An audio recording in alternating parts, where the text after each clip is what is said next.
Hey everyone, as promised, I'm going to have a quick talk about thyroid and estrogen dominance. So what is it?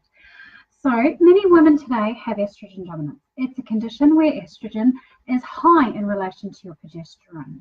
And it doesn't necessarily mean that estrogen is elevated, although most of the time it can be. It means that there's not enough progesterone to balance the estrogen and keep it in check. So the role of estrogen in hypothyroidism, so that's when you don't have enough thyroid hormone, and estrogen dominance. So it is an epidemic that's happening, as well as it can have some serious implications for thyroid function. So you kind of get hit with a double whammy, and this really happens a lot in perimenopause and menopause, but also it can happen a lot at any change of hormones, and as you'll find out, stress can play a big part in this as well. So the role of estrogen in hypothyroidism is very well researched.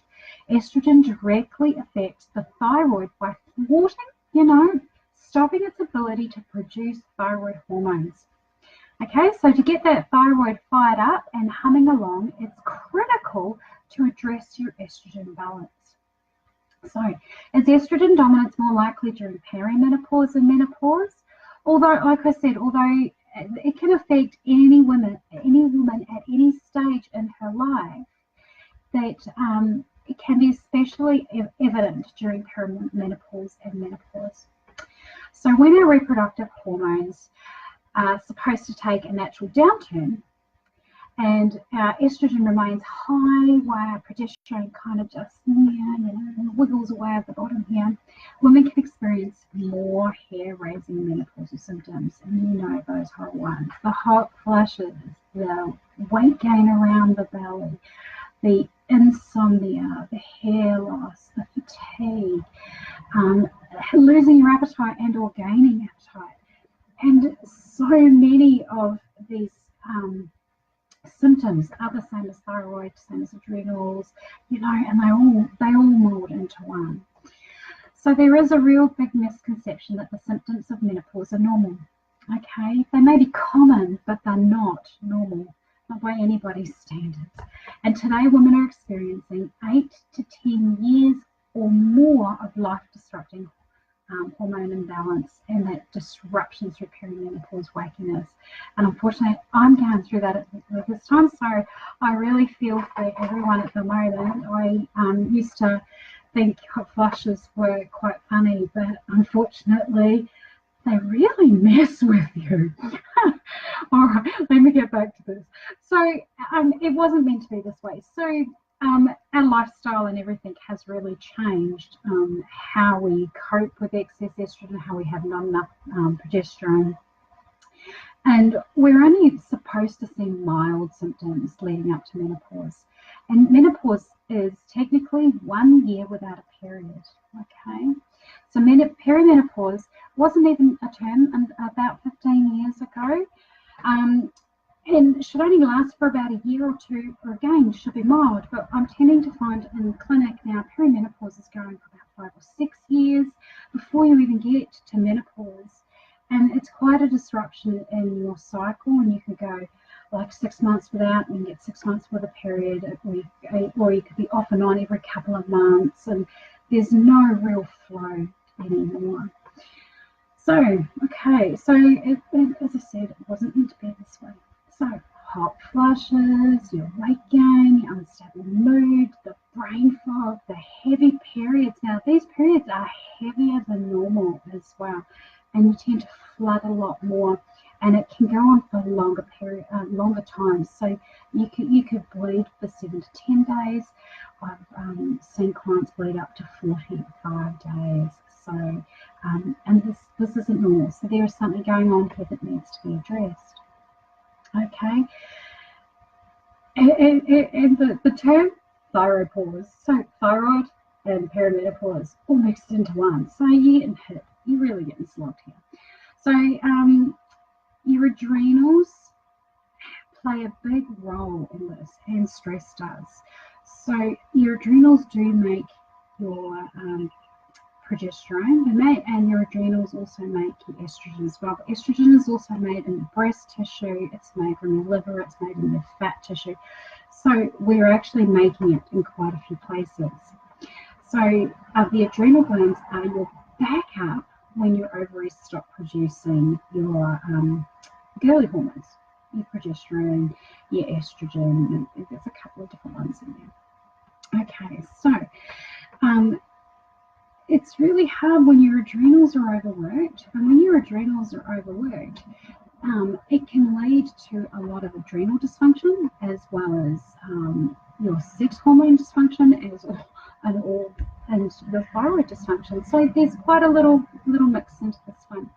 So what happens is your adrenals are so busy making cortisol because you're really stressed. Now, you tell me someone who's not stressed. So you're busy all the time. I've got no time for that.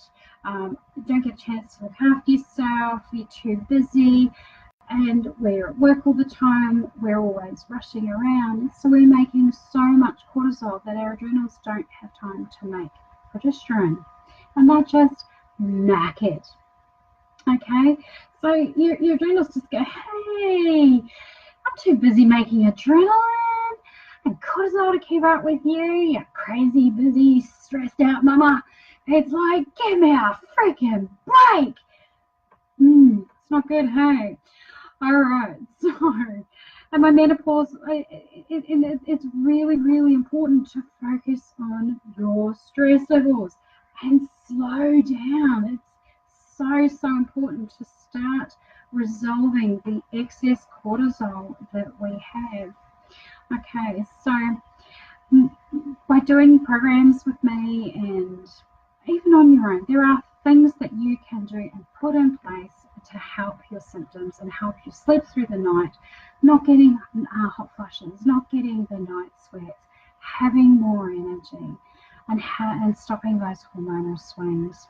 Okay, so you've got to stay nourished and supporting your adrenals. Okay, so time out is a big one. Not rushing from one thing to the other, not multitasking, getting adequate sleep. So, and there are a couple of other ways that you can balance it as well. So what we can do is we look at xenoestrogens. So that's our plastics. So it means that if you can really try to limit your plastic use, you're stopping the absorption of these xenoestrogens into your body, which will lock into your estrogen receptors in the body and trick your body into thinking that you have more estrogen than you're actually making, and this can then become toxic and the liver's unable to process them, so they just go round and round and round in circle in your body. Okay, so synthetic estrogens like the birth control pill, and I know so many women are taking that at the moment, but it would be something to have a look at an alternative if you do have estrogen dominance. Phytoestrogens from food. Soy is a big one. Everyone tells you that you need to eat soy, and unless it's truly organic and you can absorb soy, it would be a no-go. So flax seeds is a really good one because it is a ligand, and what it does is it actually helps draw estrogen to it and then release that then through your poo. And you need to be going at least once a day. Okay, this is a really, really biggie for clearing estrogen out of your system, is you need to be pooing. Okay, so aim for once a day. If you can go twice a day, even better. But 2 tablespoons of flax seeds really make a big difference for this one. It's not in making sure that you're drinking enough water as well to not be dehydrated and or constipated. You're also looking at your environmental toxins and things that mimic estrogens. So these can be found in our healthcare, they can be found in our hair care, they can be found in our gardens, they can be found everywhere. So it's a really good idea to have a look and start clearing some of those. And then one of the traps that most women fall into is eating soy, like I said. Okay, so during perimenopause, tongue twisters today, and menopause. So if you're estrogen dominant, it's a recipe for disaster. Okay, so really try not to get on top of it. Okay, so what else can you do? So if you're using soy, fermented is always better. So using things like temper and meso can be okay as long as they're fermented as organic. All right, folks, I hope you found that interesting. If you've got any questions a little bit more about estrogen dominance or adrenals and thyroid and how they all interact, leave me a message and I will get back to you. And I hope to see you soon, and I'll catch up again tomorrow. I'll find something else to have a chat about. Okay, have a good afternoon. See ya.